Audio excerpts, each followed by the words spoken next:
promised a esteemed audience we'd pivot back to art, and I tried never to break a promise to a esteemed audience. So what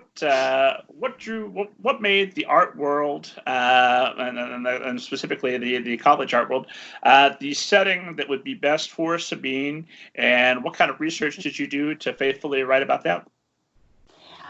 Oh, wow. Why? So why did I choose a college art world instead of high school? Well, no, just art world in general, high school, college. When my initial reading, a thought that occurred to me is, wouldn't Sabine, having experienced this, and this is my assumption, and I assume you explored it, challenged it, shot it down, and said, "Nope, I'm doing it my way," because you did. But my assumption was, well, if this is your background, you've had this experience. I'm Scarlett O'Hara. I've got my hand up. God is my witness. I'll never go hungry again. I'm gonna. I'm going to go to medical school. Let's to heck with art, to heck with writing. Let's find the job that pays. Yeah, I can understand that, but I think one thing which is very true about creative people is we have to create. It's not an option for us.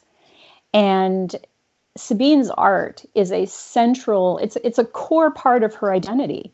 She could go and be a dental hygienist and do that during the day, but she would be, I think she would feel so much more lost. Art really held her together. That was what kept her alive, kept her sane. It's so crucial to who she is. She would not feel that she was living if she was working a normal day-to-day job. She has to do this. She has no other option, really. Now, you asked about how I learned about the art world.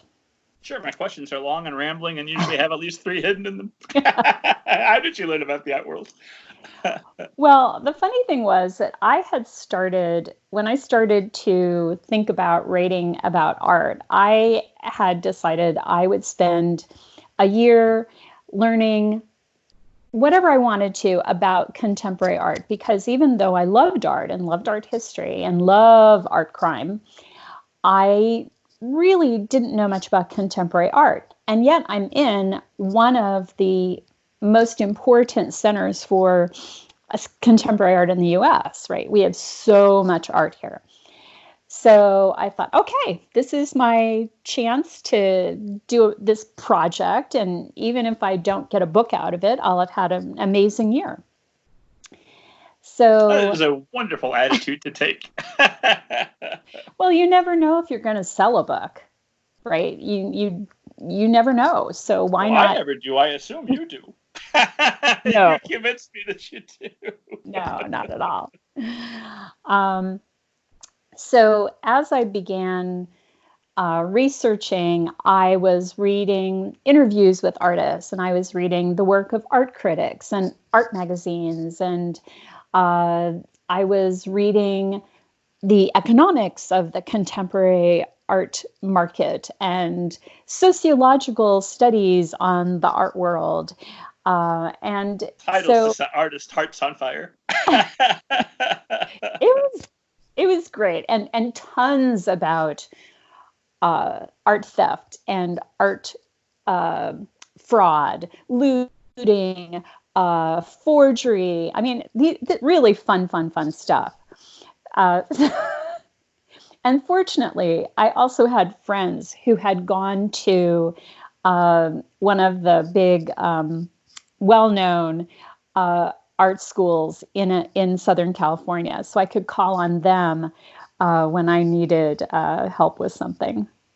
Oh, that's perfect.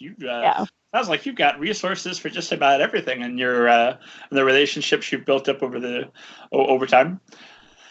That's a fascinating skill when I find a writer who has that, because one, I don't. I appear extroverted here every week, esteemed Yeah. audience talking. I'm not. I prefer my office where it's nice and quiet, and a Friday night with my son and my wife, that's perfect. Other than But now close you friends. have all of these connections. You know, with all the interviews you've done, you have all sorts of connections. Oh, that's true.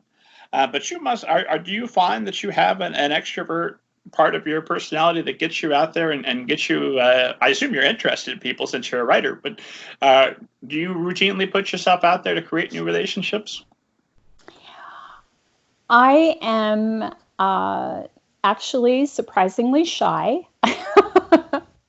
And I tend to be introverted, but when it comes to writing and authors and, reaching out to aspiring authors or reaching out to, like support my fellow authors, that's when I really come out of my shell. Or speaking to groups when I think I have something that I can share with them that can help them, that's when I come out of my shell. So this is something else I noted about you. You do a number of speaking appearances. Mm-hmm. And I know for what's the old joke that most people would rather be in the coffin than delivering the eulogy. Which who was it? I can't remember who I heard. I'm always remembering things that I learned, but not where I got it. But I had read a